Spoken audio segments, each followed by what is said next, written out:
वो किताबे हुस्न, वो इल्मो अदब की तालिबा, वो मुहज़्ज़ब, वो मुअद्दब, वो मुक़द्दस राहिबा।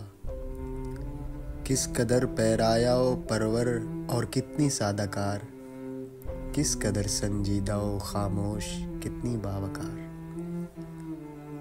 गैसुए पुरखम सवादे दोष तक पहुँचे हुए, और कुछ बिखरे हुए, उलझे हुए, सिमटे हुए। रंग में उसके अज़ाबे खैरगी शामिल नहीं, कैफ़े एहसासात की अफसुर्दगी शामिल नहीं। वो मेरे आते ही उसकी नुक्ता परवर खामशी, जैसे कोई हूर बन जाए यकायक फ़लसफ़ी।